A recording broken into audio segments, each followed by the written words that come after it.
Do, do, do, do, do, do. You remember that song from Doug? House Yep. Divided. All right, so we back episode 2. Uh, Again, this is Tyree, and that's Teasy, and we're gonna talk just sports like we do, and figure out how that's important to you and what's important to us. A couple hours ago, as you may know, the new AP poll came out. So let's take a look at the new AP poll. Um, I don't believe the new coaches poll has come out because I take that back. This might actually be the new coaches poll too. It is. Okay, so we got both polls. Well, we just talking about the AP poll today. On the last episode, we talked about how preseason polls are stupid, but we did give our preseason poll predictions, and we won't specifically go into that. But at the end, we'll talk about where we see the teams lining up. So today, we're going to be talking about 5 surprises or observations from the first week of official college football. With that, Teasy, you're on. What's going on, everybody? So, for me, my 5 surprises/observations of week 1 in college football got to start with it, was how good Georgia looked and how bad Oregon looked as well. I know somebody else, so I'm on this podcast with, feels like that was predictable because Oregon's quarterback is Bo Nix, but I was quite surprised. I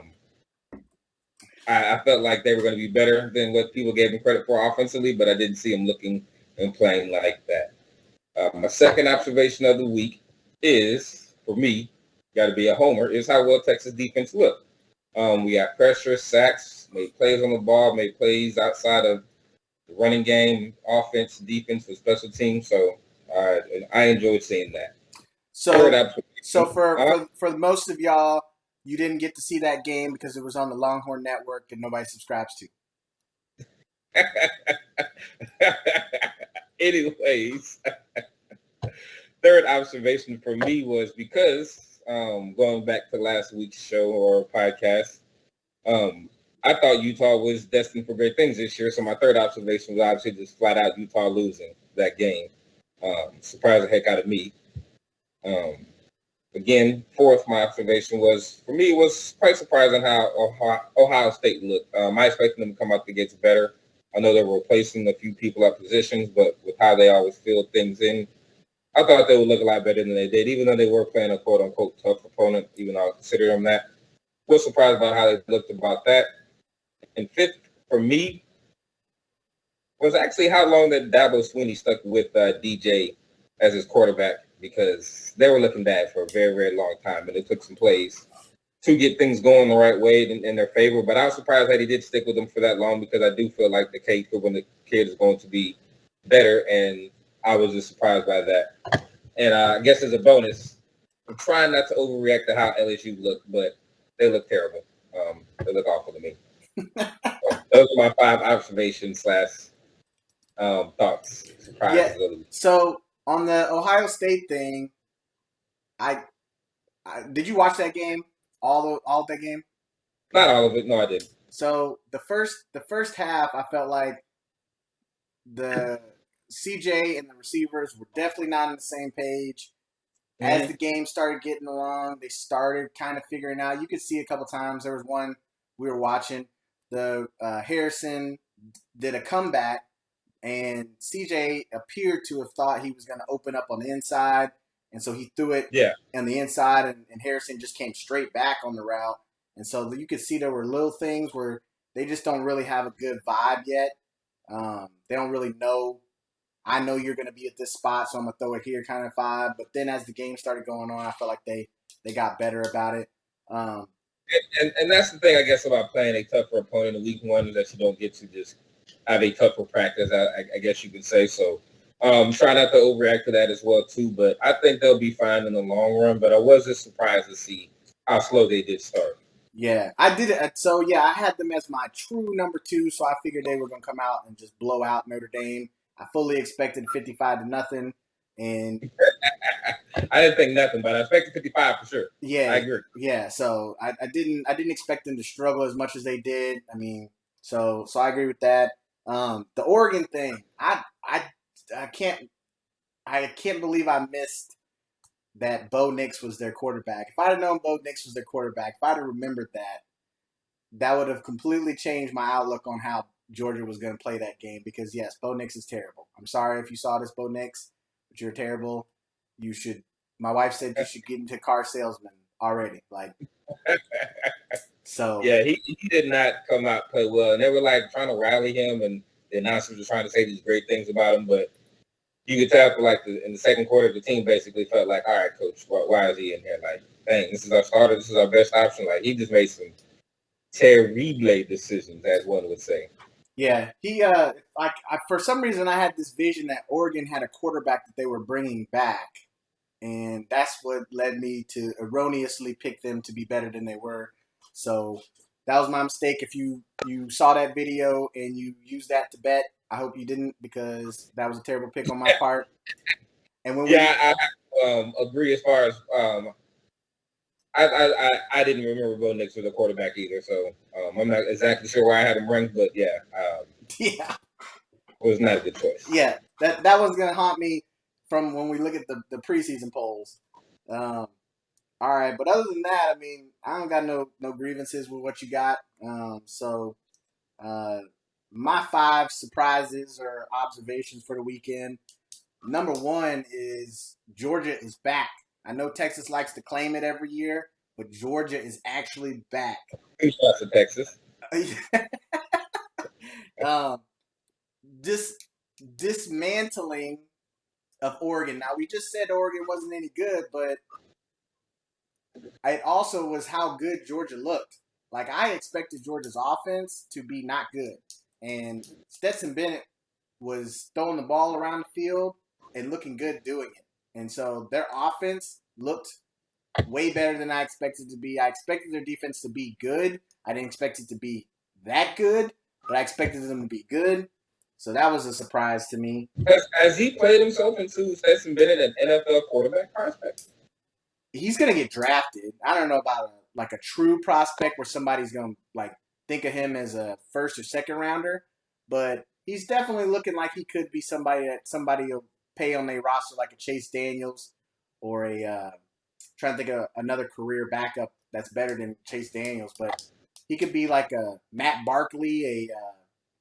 See, I was gonna say he kind of gives me. I hate to say it like this, but is he no worse than Baker Mayfield? Oh no, he's not. He's not Baker Mayfield. Baker Mayfield's good. Like you got some grievances against Baker, but Baker Mayfield has all the talent in the world. He just got a mental case that he can't get over. I'm just saying, really good college quarterback is not going to be much in the NFL. But continue. Number 2 on your list. Number 2 is Pac-12 is dead. Like it was bad enough when USC and who else is leaving? USC and who's going to the Big Ten? UCLA. USC and UCLA. It was bad enough when they abandoned ship to go to the Big Ten, but then come to find out that Utah, who I had picked to be the number 4 team, goes into Florida and just gives away that game. They had that game. Like I will say that I'm surprised that Utah isn't as powerful as they were, as I thought they were. But they gave me some physicality that I didn't expect. But I thought they were a whole lot more finesse and would have been able to just outskill Florida. And Florida really surprised me. So that's a double. It's like Utah is bad, better is worse than I thought, and Florida is way better than I was giving them credit for. And then number 3 is Texas A&M and Notre Dame are who we thought they were. Like I did not have Texas A&M in the top 10. You did for some unknown reason. Defense was came to play. Okay, and Notre Dame, like despite the fact that they hung in a game with Ohio State, it was all pretend because Ohio State wasn't playing good, not because Notre Dame was playing good. Like it's not them. Like they're going to struggle all season. The losses I predicted are going to happen.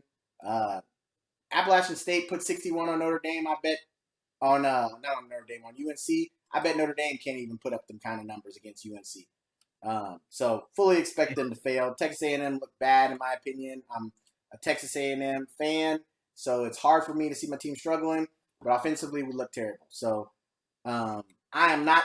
I won't be surprised if next week I'm doing a podcast talking about my team losing to Appalachian State. And anyway, number 4, Brian Kelly is not good. LSU, you messed up paying that man all that money to come in there and make fools of y'all. First off, doing the dumb dancing and the weird accent thing he was doing, but then you expected him to coach better than he has coached. Like he was doing the same nonsense at Notre Dame. Like he's not a good coach. He's a car salesman, and he sold y'all a lemon, and now y'all got to be stuck with that all season. Your team's falling apart. This is all Brian Kelly.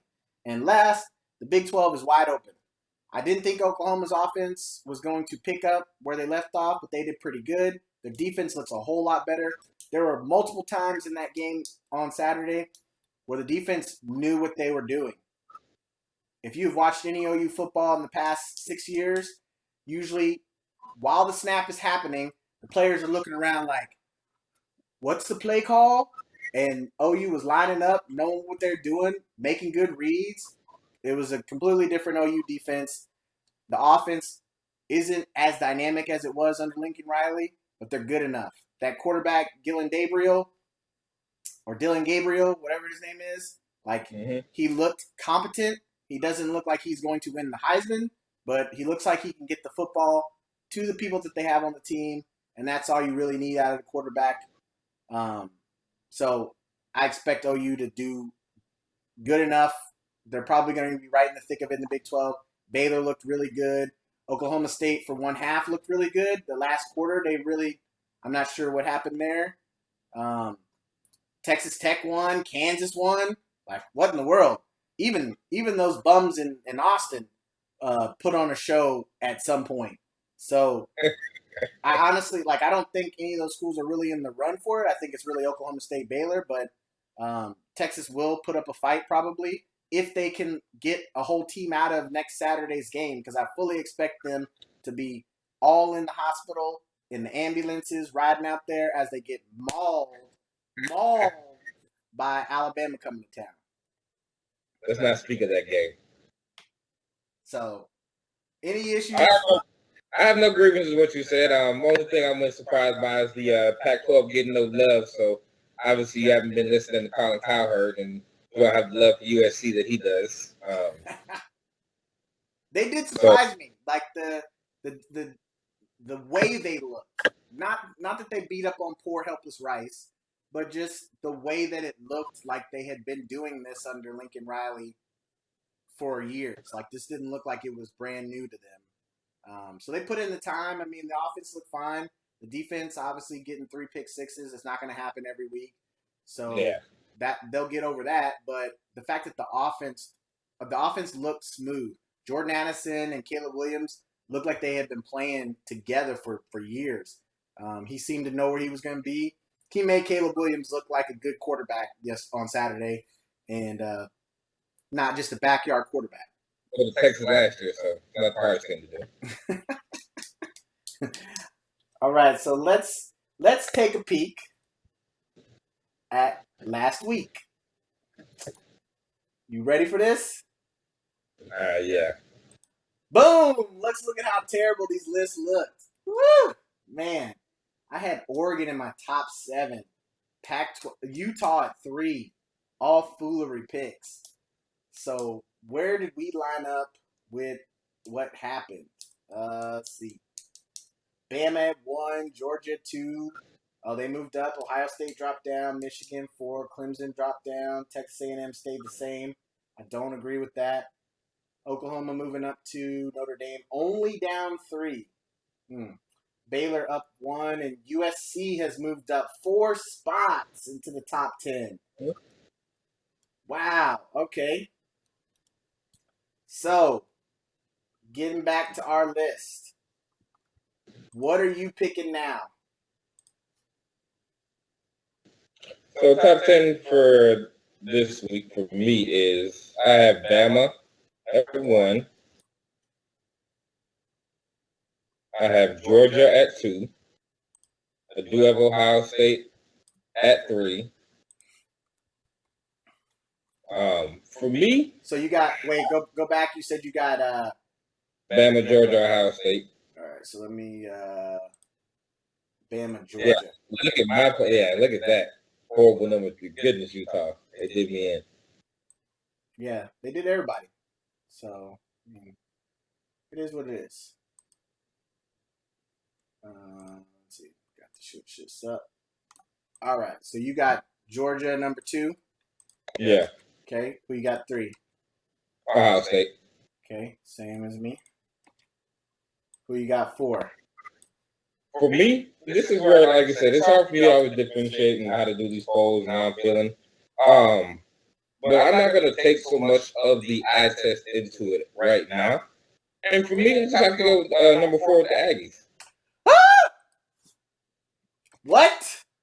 Considering how everybody else lost, where y'all positioned in the polls already with the preseason polls, to me, y'all have to be the number 14. That's what I'm saying. I understand y'all didn't look, and I did watch that game as well too. Not all of it, but I understand how y'all looked at Haynes King struggle. But for me, like I said, I'm not putting all the eye test into a week 1 game. I was the number 16 or number 5 team, and teams in front of y'all lost, and so naturally y'all No, because Clemson. That's for me. That's for me. But that's what I'm saying. For me, I'm not going to put everything into it. Okay. So who you got at 5? I got Clemson at 5. Yes, I have Clemson at 5. So last week you didn't have them in the poll. And that's what I'm saying. Based on how they were in the AP poll, I'm going to now work more off of that narrative for this week for me until we see more weeks play out. Okay. Who you got at 6? Number 6, I have Michigan. Michigan. Okay. All right. At 6, I have now Baylor. I had Baylor high last week, so using that same logic, it's only right they move up. Who you got at 7? I got OU. I'm here. I had OU at 10 last week as a tie with Michigan. So both of those teams took big jumps up in my poll. Who you got at 8? I have Baylor. You have Baylor.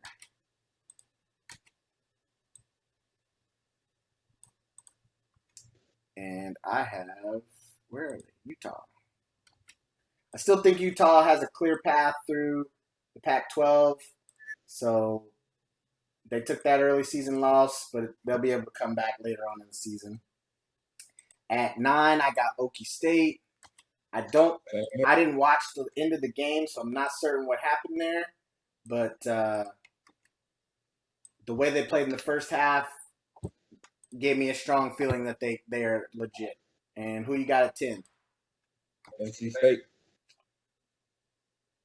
What? You said NC State, right? Yes. Okay, you got to explain that one because they escaped ECU on 2 missed kicks. ECU, Eastern Carolina. Give them the benefit of the doubt, but as for me, I see them having a clear path through. If DJ Ugalele is still the quarterback when they play Clemson, they will be Clemson. And so, for me, they're my number 10 team this week. And this is a week-to-week thing. I mean, it can change like the season. Some weeks is raining, some weeks is cold, some different days got different weather. So it can change. It's a fluid. All right. Well, I got Kentucky because Kentucky didn't do anything to remove any of my hope for them. So I'm sticking with Kentucky to round out the top 10. Wow. NC State. Okay. So you one of those ESPN people that's going to put a top 10 matchup of Clemson and NC State, and then the winner somehow becomes a good team. No, because again, I don't think Clemson's going to stay unbeaten when they get to that matchup. So we'll see. Unless Dabo pulls the trigger and puts Cade Klubnik in there, I do not see them staying. Okay. So with that being said, who are your most excited matchups this week? I mean, I'm a Texas fan, so I'm excited to see how we play against Alabama. Being honest, I'm not expecting us to win. I'm not saying I'm going in there saying that we're going to lose, but yeah, I have to be honest. Not expecting us to get a W in that game. But I will be interested to see how we look and play against them. Again, we got some pressure this week. Are we going to be able to generate and do that same thing against obviously a better coached team and a more talented team? Woo! So I'm interested to see that. That's nice. I haven't really checked too much of the schedule. What are some of the top matchups? Yeah, so what I was wooing about was Florida plays Kentucky. Oh wow! So that'll be that's gonna tell me a lot because is what Florida did actually real? We'll see because I'm not the biggest believer in Kentucky, but obviously I'm not sold on Florida yet either. So wait a minute. Florida was not ranked, and now they're the 12th ranked team? Yes. That's wild. According to AP? That's wild. Look at the coaches. Look at the coaches poll, though. ESPN, this is why you don't do no damn preseason polls. How you put a team not ranked all the way to 12? That's ridiculous. You don't just get to jump. That means if Samford beats Georgia this weekend, they magically going to be in the top 10? That's blasphemy. Yeah, and you see, we still didn't make it in there either. We actually went down, according to the coaches, which is crazy. Man, that's crazy. Yeah, we're not ranked to 12. Not a top 5 matchup on College Game Day this week. That's surprising. Figured they would have gone to the Florida-Kentucky game. Yeah, but, I mean, having the opportunity to have y'all in Alabama, this is a marquee matchup, one of those Saban disciples matchups. They were loving that when they saw that lining up.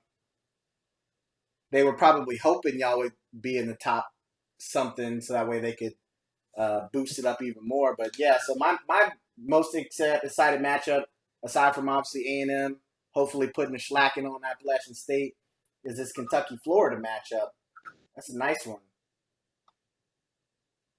Yeah, so 6 p.m. Oh, you know what? I'm going to be at this Oklahoma game, so I'm going to have to watch it on the scoreboard. All right, so what's your closing thoughts? Any closing thoughts to leave the viewers? Closing thoughts is we'll see what Texas is made of, and we'll see if Kentucky or Florida, one of them is real. All right. And Bama, please do to them what you do to most teams that aren't on your level. And if I need to write an NIL check, I can write an NIL check to somebody on your squad to extra incentivize the massacre that I'm hoping happens on Saturday. What time's that game? Oh, it's early morning too, so I can start my day off watching my son play football, and then come home and watch y'all get a slacking. This sounds like it's shaping up to be an excellent Saturday. Hey, thank y'all for checking us out. Again, we love the comments. Thank you for the emails. If y'all want to sponsor us, please do. You can hit us up on Twitter. Yeah, so this isn't a monetized broadcast. So if you heard music or anything that we wasn't supposed to air, you can't sue us. Thank y'all for checking us out. Y'all have a blessed week. Take it easy.